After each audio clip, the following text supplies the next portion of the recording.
Hello guys, welcome to my channel. So today is the first Thursday in October and the start of a mini-series, let's call it.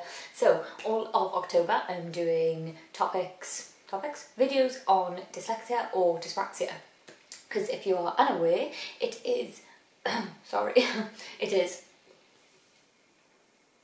is Dyslexia Awareness Month, and for a week in October is also Dyspraxia Awareness Week. So I'm going to do topics on that all month. So first I'm going to talk about the benefits of dyslexia, mainly because I feel dyslexia gets a lot of bad press, so to say.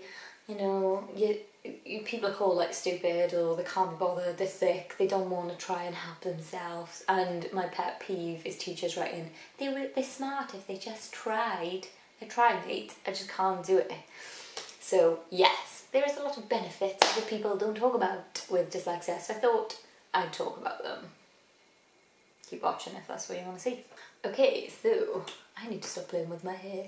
Okay, so the first benefit is we're more creative. As a collective, people with dyslexia are typically more creative. Although I think it kind of works in weird ways, because you're not always more creative in the typical sense of art. For instance, I'm really bad at art, but we're more creative in the sense of we see things differently to the average human. So this is why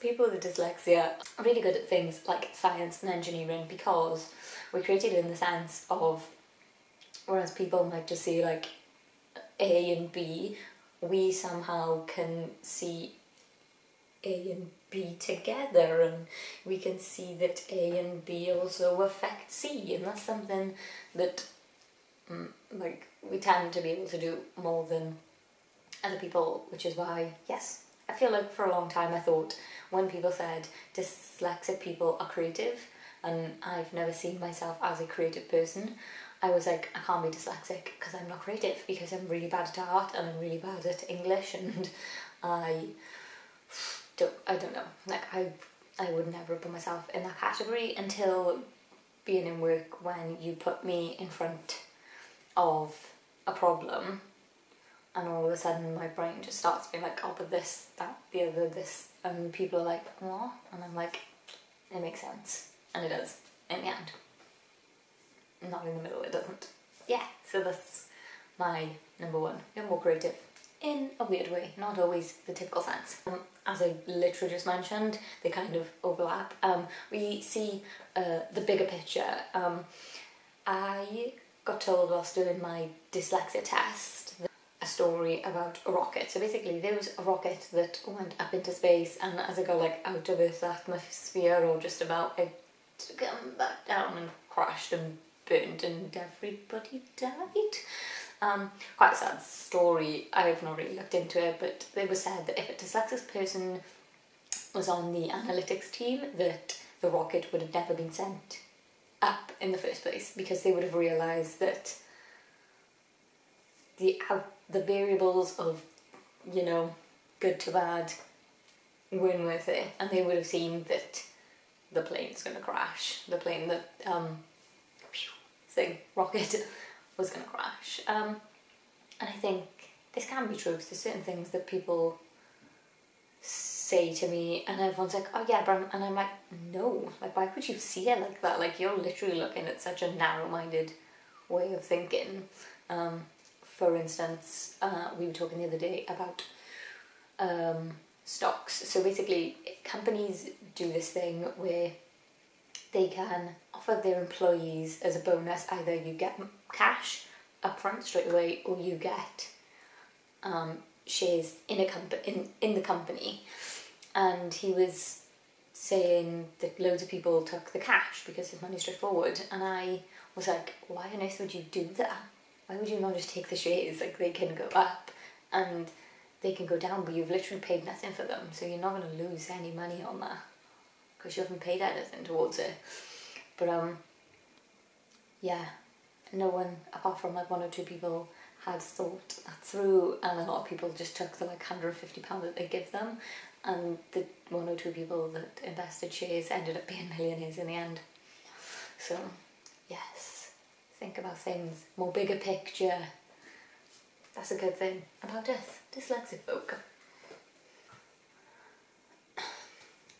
Number 3 is when I set my mind to something, if I like really want to do it, there's nothing stopping me. Like literally my brain goes crazy when I want to do something. We had a problem in work and I was adamant that I was going to solve it, and it took me weeks. I literally spent time in work. I just had to put all of my I put like hours a day to admin, just me trying to figure it out, trying to figure out how to do it.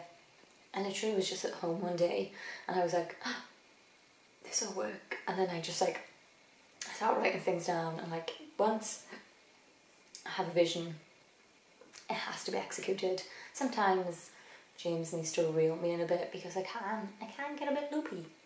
But yes, I'm pretty sure if you're passionate about something, you'll understand that. Number 4 is I have a weird memory. I'm pretty sure this is true for most dyslexic people. I know that dyslexic people tend to remember faces over names. I'm pretty sure that's true. I could just be wrong. I could just be on about my kinetic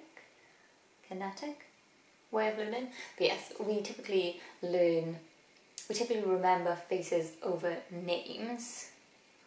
But also, if that person does something, I don't know, it could be kind of trivial to most people, it'll stick in my mind forever.